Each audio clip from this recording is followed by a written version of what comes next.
Welcome to TNPSC லட்சிய விதைகள். நம்ம இந்த வீடியோ பதிவில் எது குறித்து பார்க்க போகிறோம் அப்படின்னா, புதிதாக சிலபஸ் என்ன பண்ணியிருந்தாங்க, அப்டேட் பண்ணியிருந்தாங்க. குரூப் 4 மற்றும் 2A ப்ரிலிமினரி சிலபஸ் அப்டேட் பண்ணியிருந்தாங்க. ஓகேங்களா?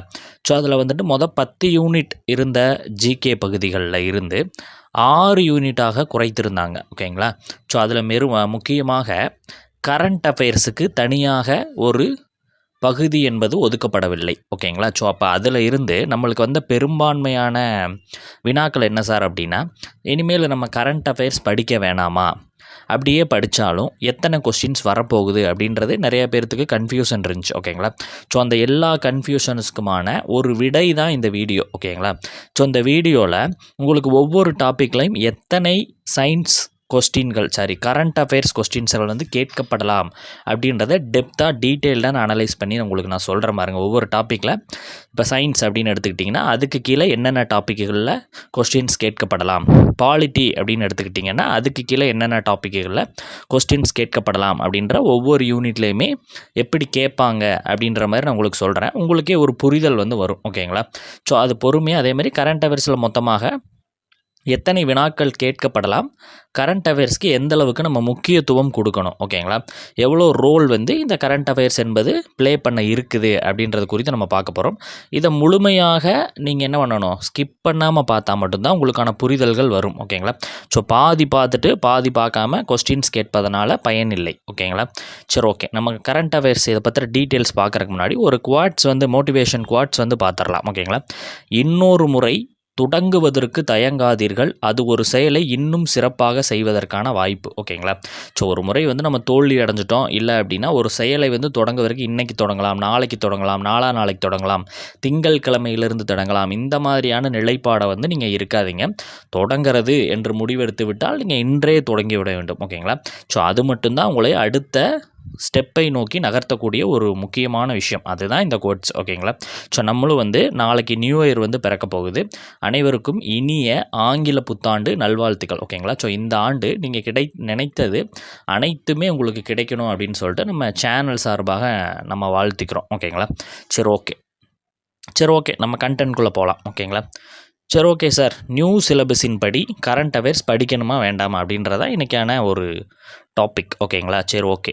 இப்போ உங்களுக்கு தனியாக யூனிட் என்பது கொடுக்கப்படலை கரண்ட் அஃபேர்ஸ்க்கு. ஆனால் ஒவ்வொரு யூனிட்லேயே ஜிகேல நீங்கள் எடுத்து பார்த்தீங்க அப்படின்னா சயின்ஸ் அப்படின்றதுக்கு கடைசியாக நடப்பு நிகழ்வுகள் அப்படின்றது கொடுத்துருப்பாங்க.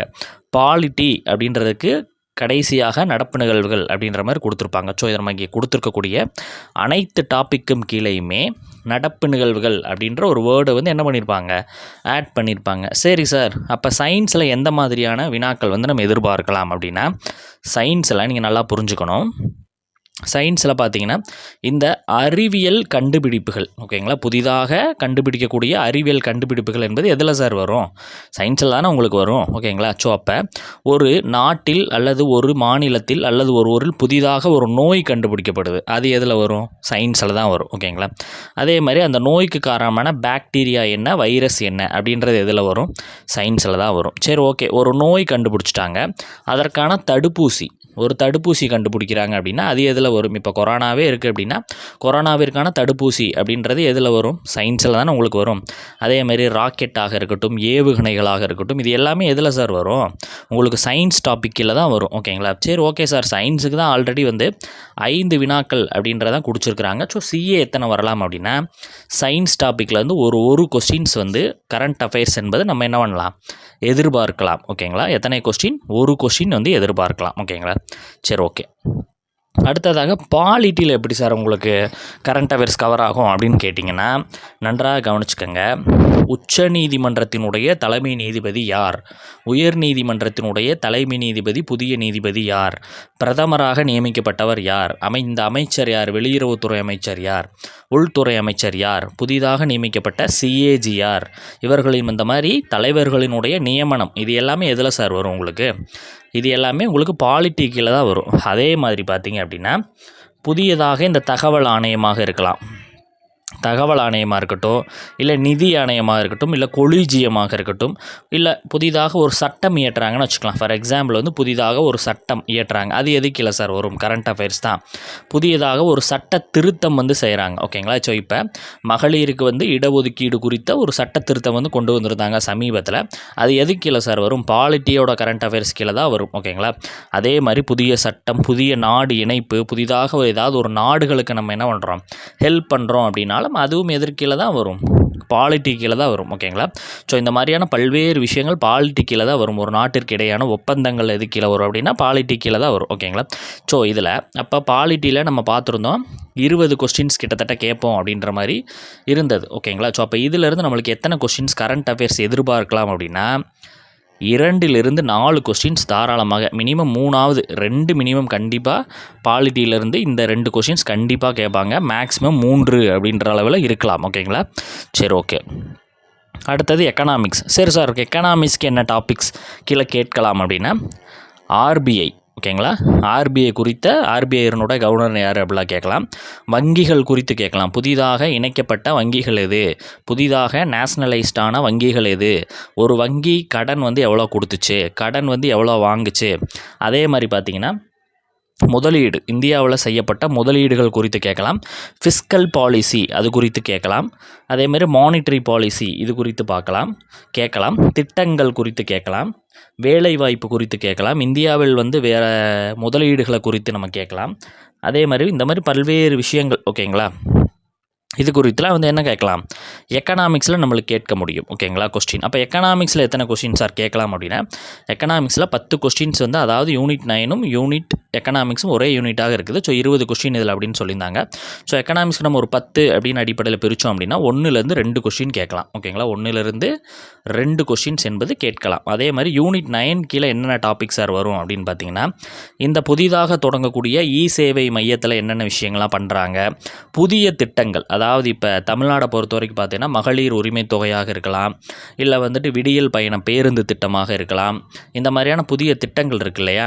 ஸோ இந்த மாதிரி திட்டங்கள் நம்ம திட்டங்கள் மட்டும் கிடையாது, அண்டை மாநிலங்களில் புதிதாக ஏதாவது ஒரு திட்டம் ஏற்படுத்தப்படுகிறது அப்படின்னாலும் இதுவே இது யூனிட் 9 கீழே தான் வரும். அது இப்போ யூனிட் 5 இருக்குது, அதை புரிஞ்சுங்க. அதே மாதிரி புதியதாக ஒப்பந்தங்கள், நாடுகளுக்கு இடையான ஒப்பந்தங்களாக இருக்கட்டும், தலைவர்கள், நாடுகள், ஒரு தலைவர் வந்து ஒரு நாட்டுக்கு போகிறாரு, அவருக்கு ஒரு விருதுகள் வழங்கப்படுகிறது, இந்த மாதிரியான விஷயங்கள்லாம் எதுக்கு வரும்? யூனிட் 9 கீழே தான் உங்களுக்கு என்ன வரும்? கண்டிப்பாக வரும். ஓகேங்களா? ஸோ அப்போ இதில் எத்தனை கொஸ்டின் சார் கேட்கலாம் அப்படின்னா இதில் 2லேருந்து 3 கொஸ்டின் அளவுக்கே கேட்கலாம். ஓகேங்களா? ஏன் அப்படின்னு கேட்டிங்கன்னா இதுக்கு முன்னாடி ப்ரீவியஸ் இயர் கொஸ்டினை நீங்கள் வந்து எடுத்து பார்த்தீங்க அப்படின்னா உங்களுக்கு நன்றாக தெரியும், இதற்கு கீழே கொஸ்டின்ஸ் கொஞ்சம் அதிகமாக வரும். ஓகேங்களா? சரி, ஓகே. அடுத்தது தொல்லியல், அதாவது யூனிட் 6ல் யூனிட் 8 ஃபஸ்ட்டு இருந்துச்சு. இதில் யூனிட் 6 இதில் நடப்புகள் கொடுக்கப்படலை அப்படின்னா கூட இந்த தொல்லியல் அப்படின்னு ஒரு டாபிக் கொடுத்துருக்குறாங்க இல்லையா? அதுக்கு கீழே பார்த்தீங்கன்னா இந்த கீழடியாக இருக்கட்டும், அரிக்கமேடாக இருக்கட்டும், செங்கல்பட்டு, சிவகங்கை, தூத்துக்குடி போன்ற பல்வேறு இடங்களில் அகழாய்வு பணிகள் வந்து நடைபெற்று கொண்டிருக்கிறது. ஓகேங்களா? ஸோ இந்த அகழாய்வு பணிகளில் என்னென்ன பொருள்கள்லாம் கண்டுபிடிக்கப்பட்டது, பண்டைய நாகரிகங்கள் சார்பில் என்னென்ன பொருள்கள்லாம் இருக்குது அப்படின்றது குறித்த கொஸ்டின்ஸ்லாம் எதில் வரும்? இந்த தொல்லியலுக்கு கீழே தானே உங்களுக்கு வரும். ஓகேங்களா? இதுவும் சிஏ தானே உங்களுக்கு. ஓகே. அடுத்தது ஜாகிரஃபிலே நடப்பு நிகழ்வுகள். இதில் எத்தனை கொஸ்டின் கேட்கலாம் அப்படின்னா இதில் ஒரு கொஸ்டின் கேட்கலாம். ஓகேங்களா? சரி, ஓகே. அதே மாதிரி அடுத்தது புவியியல், ஜாகிரஃபிலும் நடப்பு நிகழ்வுகள் என்பது கொடுத்துருந்தாங்க. இதில் பார்த்தீங்கன்னா என்ன சார், சரி இதெல்லாம் மேலே சொன்னதெல்லாம் ஓகே சார். ஜாகிரஃபியில் எப்படி கேட்பாங்க அப்படின்னா ஒரு புதியதாக ஒரு இடம் என்பது திறப்பு. ஓகேங்களா? அதாவது வந்து ஒரு இடம் வந்து திறக்கிறாங்க, ஒரு இடத்துல ஒரு திட்டம் வந்து ஒரு இடத்துல தொடங்குறாங்க, எந்த இடத்தில் தொடங்கப்பட்டது, எந்த இடத்தில் அது நடந்தது. அதாவது எக்ஸாம்பிள் சொல்லணும் அப்படின்னா இப்போ நேற்று கூட வந்து முதல்வர் அவர்கள் வந்து கன்னியாகுமரியில் த விஸ்டம் ஸ்டாச்சு, அதாவது வந்து நம்மளுடைய திருவள்ளுவர் சிலை வந்துட்டு அதுக்கு நடுவில் கண்ணாடி பாலம் வந்து இருந்துச்சு இல்லையா, அதை திறந்து வைத்திருந்தாங்க நேற்று. ஓகேங்களா? ஸோ இந்த மாதிரி அது எந்த இடத்தில் திறக்கப்பட்டிருக்குது, புதிதாக பூங்கா, அரசியலமைப்பு பூங்கா எங்கு திறக்கப்பட்டிருக்கிறது, டைட்டல் பூங்கா எங்கு திறக்கப்பட்டிருக்கிறது, 56வது புலிகள் வளங்காப்பகம் எங்கு இருக்கிறது, சரணாலயங்கள் எங்கு திறக்கப்பட்டிருக்கிறது, ஆறுகள் குறித்து, இந்த போர் பயிற்சிகள் எங்கு நடைபெற்றது அப்படின்ற விஷயங்கள் குறித்து, மேலும் வந்துட்டு புதியதாக ஒரு விஷயம். ஓகேங்களா? புதியதாக இந்த பறவைகளாக இருக்கட்டும், மலைகளாக இருக்கட்டும், என்னென்ன விஷயங்களா, இல்லை சாலை இணைப்பு. ஓகேங்களா? 2 நாடுகளுக்கு இடையான சாலை போடுதலாக இருக்கட்டும், 2 நாடுகளுக்கு இடையான ரயில் போக்குவரத்து, 2 நாடுகளுக்கு இடையான விமான போக்குவரத்து, கப்பல் போக்குவரத்து, இந்த மாதிரியான பல்வேறு விஷயங்கள் வந்து என்ன அப்படின்னா எது கீழே சார் வரும்? ஜியோகிராஃபி கீழே தான் வரும். சரி, இதிலேருந்து எத்தனை கொஷின் சார் வரலாம் அப்படின்னு கேட்டிங்கன்னா ஒரு கொஷின் வரலாம். சரி மொத்தமாக இப்போ நம்ம பார்த்துட்டோம். இப்போ மொத்தமாக பாருங்கள், சயின்ஸ்லேருந்து எத்தனை கொஷின் கேட்கலாம் நான் சொன்னேன்? ஒரு கொஸ்டின். சயின்ஸ்லேருந்து ஒரு கொஷின் நான் சொன்னேன். பாலிட்டியிலேருந்து எத்தனை கொஷின் சொன்னேன்? 2லிருந்து 3 கொஷின்ஸ் வரைக்குமே கேட்கலாம் அப்படின்னு சொன்னேன். நம்ம மினிமமாக ஒரு 2 வினாவே எடுத்துக்கலாம். ஓகேங்களா? ஸோ எக்கனாமிக்ஸ்லேருந்து எத்தனை கொஷின் சொன்னேன்? 2 கொஷின் சொன்னேன். யூனிட் 9லேருந்து எத்தனை கொஷின் சொன்னேன்? 3 கொஷின் சொன்னேன். அதே மாதிரி தொல்லியல் இதிலேருந்து ஒரு கொஸ்டின் நான் சொன்னேன். புவியியல்லேருந்து ஒரு கொஸ்டின் சொன்னேன். எல்லாத்தையும் ஆட் பண்ணி பாருங்கள். 1, 3, 5, 8, 9, 10. ஓகேங்களா? ஸோ அப்போ கரண்ட் அஃபேர்ஸ் பகுதிகளில் இருந்து மினிமம் எத்தனை கொஸ்டின் சார் கேட்கலாம்? 10 கொஷின்ஸ் என்பது கரண்ட் அஃபேர்ஸ்லேருந்து மினிமமாக கேட்பதற்கான வாய்ப்புகள் இருக்குது. மேக்ஸிமம் இது 15 அளவிற்கு போனாலும் என்னது நம்ம கேட்க முடியாது. கேள்விகள்லாம் போயிட்டு ஒவ்வொருத்தரும் கேட்க முடியாது. ஸோ மினிமம் 10ல் இருந்து 15 அளவிற்கு இந்த கொஸ்டின்கள் என்பது கேட்கப்படலாம். ஓகேங்களா? 10லிருந்து 15 என்பது என்ன? கேட்கப்படலாம். ஓகேங்களா? ஸோ அப்போ கரண்ட் அஃபேர்ஸ்க்கு எவ்வளோ முக்கியத்துவம் கொடுத்து படிக்கணும் அப்படின்றத நீங்கள் தான் புரிஞ்சுக்கணும். ஓகேங்களா?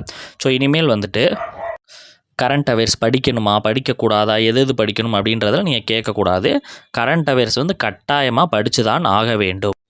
கட்டாயமாக படித்து தான் ஆகணும். ஓகேங்களா? ஏன் அப்படின்னா உங்களுக்கு ஒரு கொஸ்டின்ஸே வந்து ஒரு 1000 2000 போட்டியாளர்களுக்கு பின்னால் உங்களை தள்ளும் போது இந்த மாதிரி ஒரு 10-15 கொஸ்டின்ஸ் அப்படிங்கும்போது அது எந்த அளவுக்கு உங்களுக்குள்ள இம்பேக்டை க்ரியேட் பண்ணும் அப்படின்றத பார்த்துக்கோங்க.